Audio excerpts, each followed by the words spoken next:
میں بے گناہ ہوں، مقدمہ خارج کیا جائے۔ حکومت نے سیاسی مخالفت کی وجہ سے شہباز گل پر تشدد کیا۔ اسلام آباد ہائی کورٹ میں داخل رپورٹ میں تشدد ثابت ہوا۔ تقریر میں جو کچھ کہا دہشت گردی کے زمرے میں نہیں آتا۔ کوئی غیر قانونی عمل کیا، نہ ہی کسی کو نقصان پہنچایا۔ پارٹی کا چیئرمین اور پاکستان کا سابق وزیر اعظم ہوں۔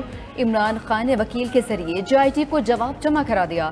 عدالتی حکم کے باوجود چیئرمین PTI خود شامل تفتیش نہیں ہوئے۔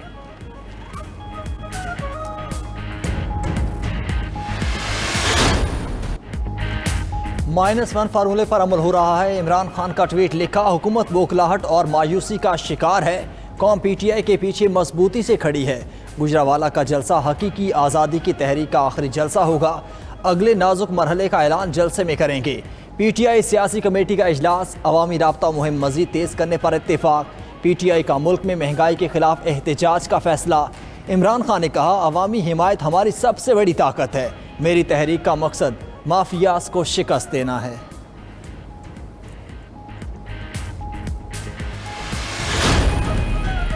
Army chief general Qamar Javed Bajwa سے امریکی وزیر دفاع کا رابطہ ISPR کے مطابق گفتگو میں دفاعی اور سیکورٹی تعاون پر بات چیت کی گئی۔ امریکی وزیر دفاع نے سیلاب سے ہونے والی تباہی پر افسوس کا اظہار کیا۔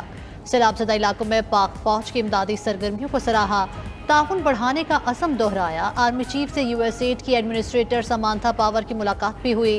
Army chief general Qamar Javed Bajwa نے امریکہ کی حمایت کا شکریہ ادا کیا اور کہا، عالمی شراکت داروں کی مدد متاثرین کی بحالی میں کلیدی ہوگی۔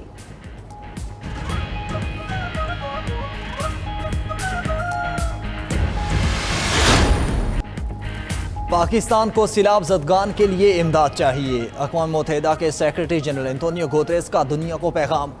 وزیر اعظم کے ہمراہ نیوز کانفرنس میں کہا، موسمیاتی تبدیلیوں میں پاکستان ملوث نہیں لیکن متاثر ہوا۔ جس طرح پاکستان متاثر ہوا پہلے کوئی ملک نہیں ہوا۔ اندازے کے مطابق پاکستان کو $30 ارب چاہیے۔ وزیر اعظم شہباز شریف نے کہا، موجودہ صورتحال سے پاکستان کا اکیلے نمٹنا مشکل ہے۔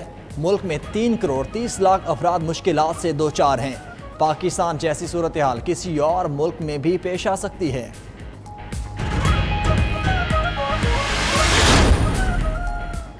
پاکستان میں تباہ کن سیلاب سے نمٹنے کے لیے تیار ہیں۔ اقوام متحدہ کے سیکرٹری جنرل انتونیو گوتریس نے بلاول بھٹو کے ہمراہ نیوز کانفرنس میں کہا، 8 گنا زیادہ بارشیں موسمیاتی تبدیلیوں کے باعث ہوئیں۔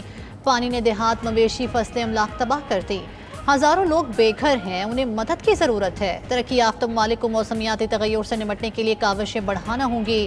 وزیر خارجہ بلاول بھٹو نے کہا، پاکستان کا 1/3 حصہ سیلاب کے باعث زیر آب ہے۔ سیلاب متاثرین کو بیماری، بھوک سمیت کئی خطرات کا سامنا ہے۔ پاکستان ترقی یافتہ دنیا کی ترقی کا خمیازہ بھگت رہا ہے۔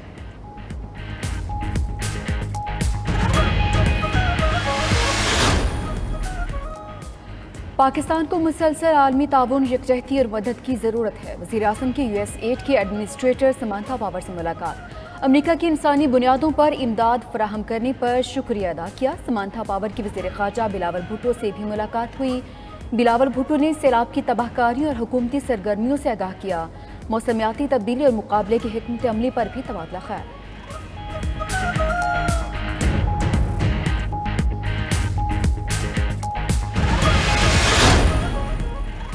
امریکی C-17 طیارے کی امدادی سامان لے کر پاکستان آمد۔ نور خان ایئر بیس پر پاک فضائیہ کی اعلیٰ قیادت نے استقبال کیا۔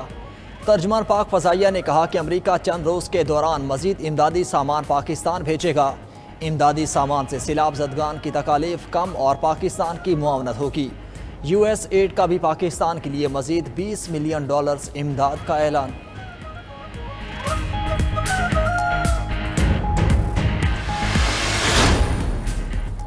دوست ممالک کی جانب سے سیلاب زدگان کی امداد کی آمد جاری۔ سیلاب متاثرین کے لیے 9 ممالک اور 3 عالمی تنظیموں نے 62 امدادی طیارے بھیجے۔ متحدہ عرب امارات سے 29 طیارے امداد لے کر پہنچے۔ ترکیہ نے سیلاب متاثرین کے لیے 11 طیاروں میں امداد بھیجی۔ چین اور قطر سے 4 امریکہ سے 3 امدادی طیارے پاکستان آئے۔ ازبکستان، ترکمانستان، فرانس اور اردن سے بھی 1 طیارہ پہنچا۔ اقوام متحدہ، یونیسیف اور عالمی ادارہ خوراک نے بھی امداد بھیجی۔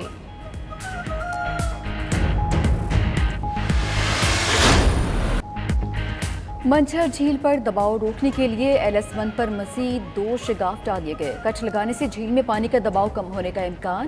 بھان سعید آباد میں نہر میں شگاف پانی نے کئی گھر ڈبو دیے۔ شکارپور کے قریب شاہ نہر میں 2 مقامات پر پڑنے والے شگاف سے پانی جیکب آباد کے قریب شاہ نہر میں مختلف دیہات میں داخل ہو گیا۔ محمد پناہ کھوسو، شہباز کھوسو، لال بخش کھوسو سمیت کئی دیہات زیر آب۔ پانی کے باعث 30 روز سے جیکب آباد اور گڑی خارو کا زمینی راستہ منقطع۔ وزیر اطلاعات سندھ شرجیل میمن کا کہنا ہے 7 شہر کو بچانے کے لیے منچھر جھیل کو کٹ لگایا گیا تھا۔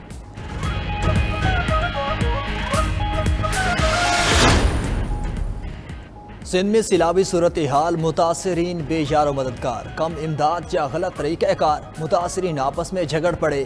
سندھ میں بھوکے پیاسے سیلاب متاثرین کے صبر کا پیمانہ لبریز ہو گیا۔ میونسپل اسٹیڈیم لاڑکانہ کی خیمہ بستی امداد پہنچتے ہی متاثرین ٹوٹ پڑے۔ لاڑکانہ میں خصوصی افراد کا راشن سمیت امدادی سامان نہ ملنے پر احتجاج۔ گڑھی یاسین میں بھی امداد نہ ملنے پر متاثرین کا مظاہرہ، ٹائر جلا کر ہائی وے بند کر دی۔ نواب شاہ میں سرکاری ملازم نے سیلاب متاثرین کے خیمے بیچ دیے۔ شہید بے نظیر بھٹو ویٹرنری یونیورسٹی کے ملازم نے 1200 خیمے مارکیٹ میں فروخت کیے۔ سندھ حکومت کے دیے گئے خیمے مارکیٹ سے ملنے لگے۔ عبداللطیف لغاری نے واٹس ایپ کے ذریعے دکاندار سے رابطہ کیا۔ ملازم کی مبینہ WhatsApp chat social media پر وائرل ہو گئی۔ یونیورسٹی انتظامیہ کا ملازم عبداللطیف لغاری کو شوکاز نوٹس، 3 روز میں وضاحت طلب۔ یونیورسٹی ملازم نے واقعے کو سازش قرار دیتے ہوئے تحقیقات کا مطالبہ کر دیا۔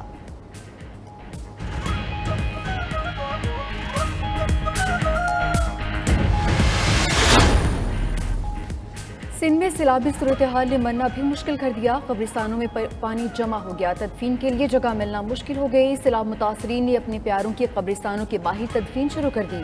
کراچی پولیس بھی سیلابی صورتحال کے باعث پریشان۔ قبرستانوں میں پانی جمع، کئی کیسز میں قبر کشائی نہیں ہو سکی۔ سیلابی پانی نے متعدد قبروں کو نام و نشان سے مٹا دیا۔ قبروں کی تلاش بھی چیلنج بن گئی۔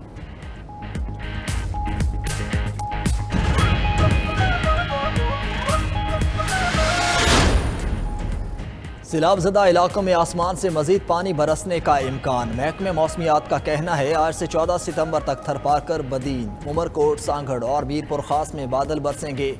13 سے 14 ستمبر تک لسبیلا، کلات اور خوزدار میں بھی گرج چمک کے ساتھ بارش کا امکان۔ کھلے آسمان تلے زندگی گزارنے والے سیلاب متاثرین کی مشکلات میں اضافے کا خدشہ۔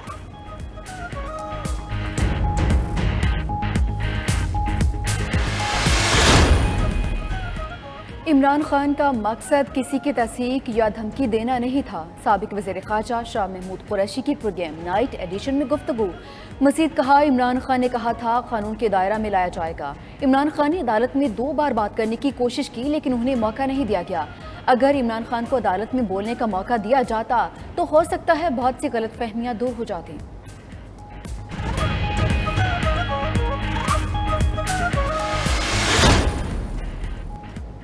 پیپلز پارٹی کے بعد عوامی نیشنل پارٹی نے بھی ضمنی الیکشن کے التوا کی مخالفت کر دی۔ ANP کی انتخابات ملتوی کرنے کے خلاف الیکشن کمیشن کو نظر ثانی کی درخواست۔ موقف اختیار کیا، عوام کو بلا وجہ حق کی نمائندگی سے محروم رکھا جا سکتا ہے۔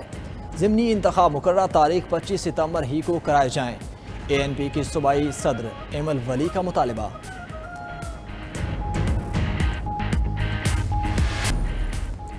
امریکہ نے ایران پر نئی پابندیاں عائد کر دی۔ خبر ایجنسی کے مطابق امریکہ نے ایرانی وزارت انٹیلی جنس اور سیکیورٹی پر پابندیاں عائد کی۔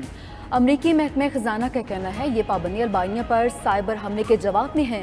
نیٹو رکن البانیہ نے جولائی میں سائبر حملے کا الزام ایران پر لگایا تھا۔ ایران نے امریکی پابندیوں پر رد عمل ظاہر نہیں کیا۔